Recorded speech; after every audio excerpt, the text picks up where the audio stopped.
if I had to choose between Christianity and Islam, I choose Christianity every single time.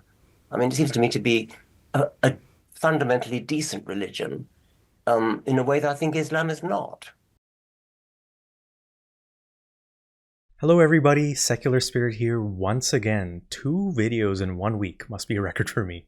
So I've been focusing a lot lately on the shared harmful aspects of Islam and Christianity. And for this video, I wanted to talk about something in the news that's been making the rounds this past week. The recent appearance of Richard Dawkins, arguably the most famous of the new atheists and writer of The God Delusion, on a British radio show.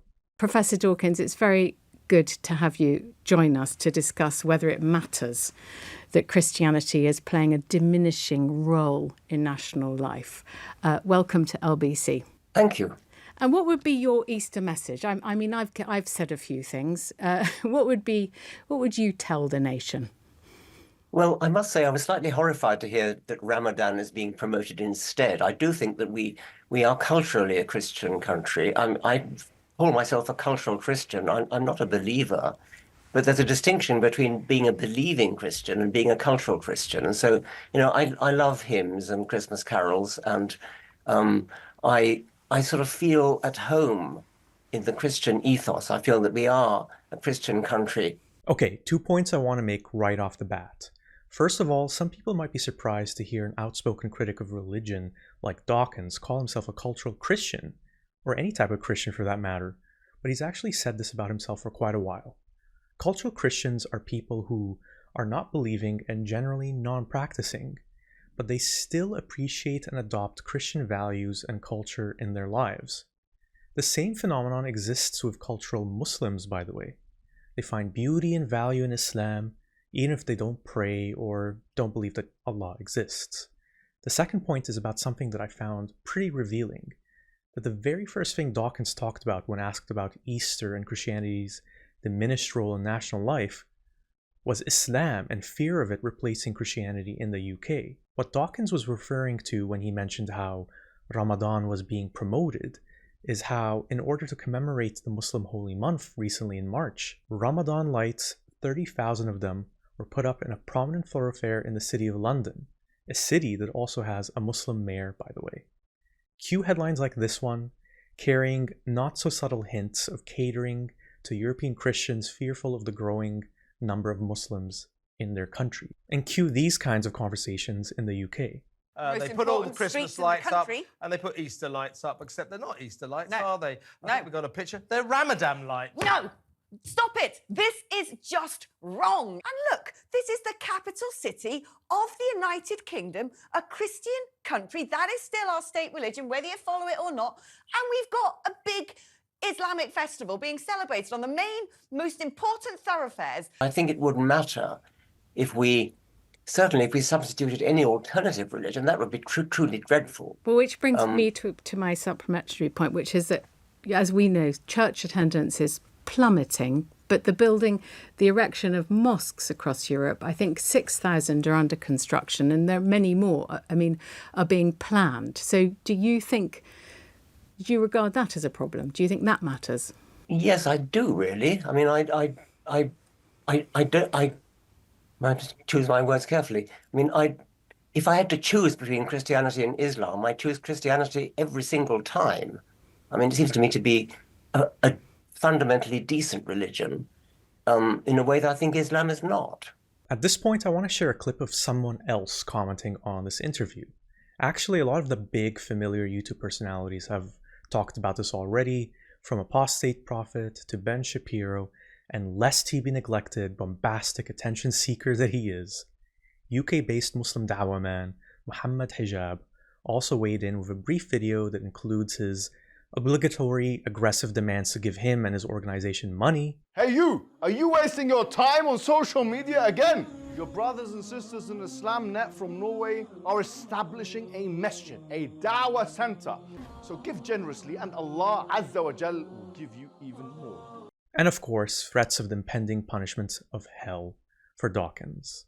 Well, as I say, we'll see what happens when you die, because that moment is coming soon. We could all die soon. I could die, you could die, but you're more likely to die much quicker than I because of your age. And so you should be thinking about really what's going to happen after your death. All that nonsense aside, Hijab also had this to say. Now, we all know Islam has a diametrically opposed, in many ways, view on, say, homosexuality or the morality thereof than, let's say, liberal societies and so on. That's something which is taken for granted. We all know that.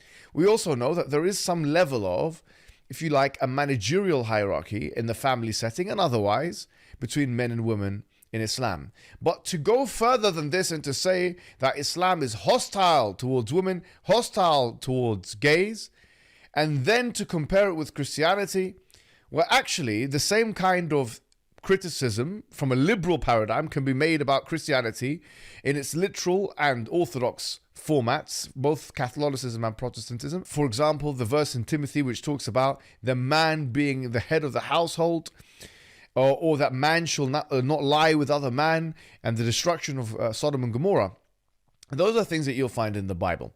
So to compare Islam and Christianity and then to use those liberal talking points, as they are, liberal talking points with small l, against them, is actually a weak argument to say the least. Now, I'm loath to admit that I agree with Mohammed Hijab on something or anything, and may Allah send me up to paradise on a winged horse right now for doing so.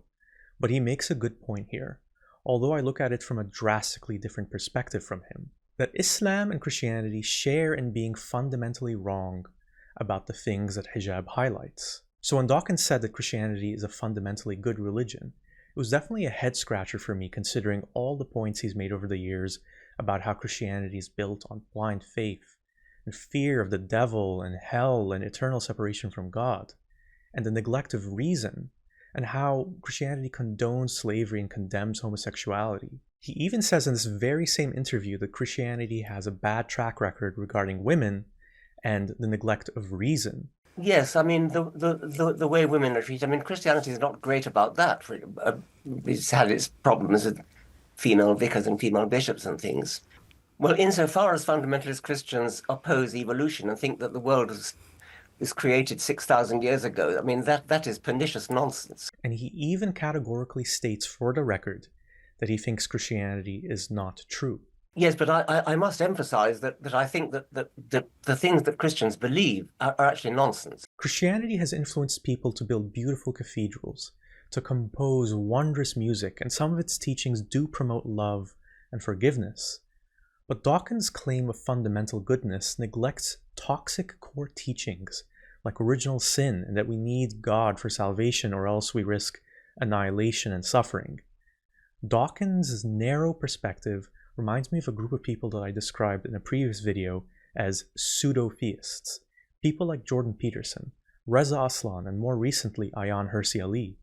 People who claim to be believers, but when you delve into what they actually believe, it tends to be abstract notions of love and transcendence and esoteric personal interpretations of the Quran and Bible that ignore, dismiss, or reinterpret their unsavory parts to make them more palatable as a whole. While Dawkins is definitely not that, I think cultural Christians and cultural Muslims do share something potentially harmful with those pseudo-theists.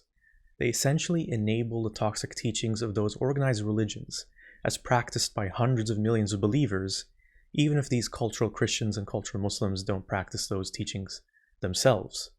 They enable the validity of blind faith and the neglect of critical thinking. It's usually around this point that I'm confronted with an argument that's been a recurring theme for me lately, addressed to me from Christians and atheists. Well, at least Christianity is better than Islam, and that argument is what the hosts of the Dawkins interview seem to be fixated on when formulating her questions. Would it be a good thing or a bad thing if we became a less Christian country? And just on the foundation of this nation, with the king being the head of church and state, do you think it provides a solid foundation that we would lose something if, let's say, there was a Muslim majority? Well, yes. No, I think it would be a terrible thing.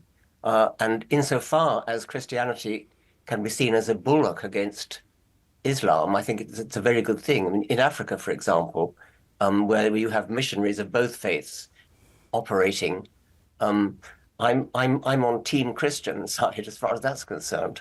I do agree with Dawkins that if the choice was between Christianity and Islam, between living in a Christian country and a Muslim country, I'd pick Christianity every time. But this kind of argument is missing the point that we should be focusing on.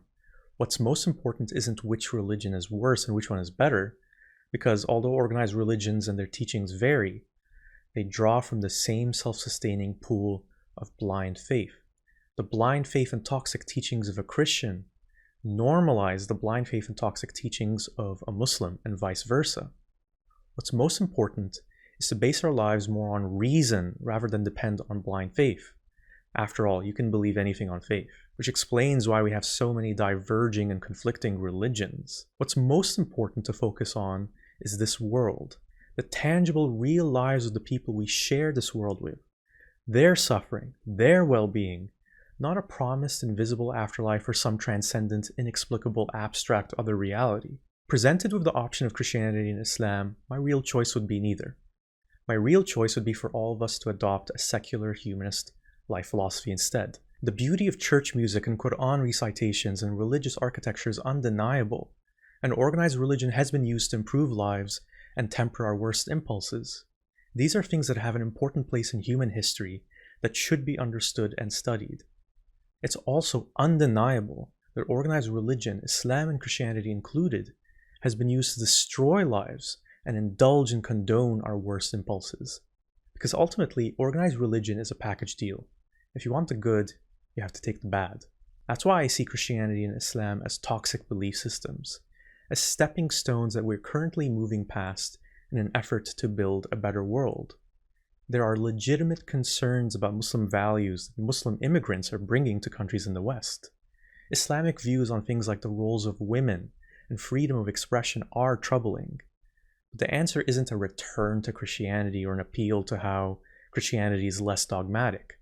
The answer is to point out the flaws of organized religion and the perils of blind faith overall, so we can then move past them and work together to address the problems of the world.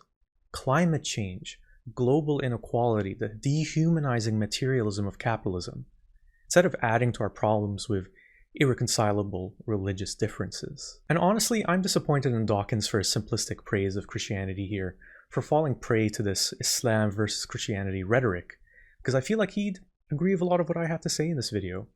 But hey, atheists aren't a monolith or a religion with unified tenets, and I've disagreed with him and other prominent atheists before, and I will again. That's all from me. Thanks for watching as always, and please hit that like button and subscribe if you haven't already.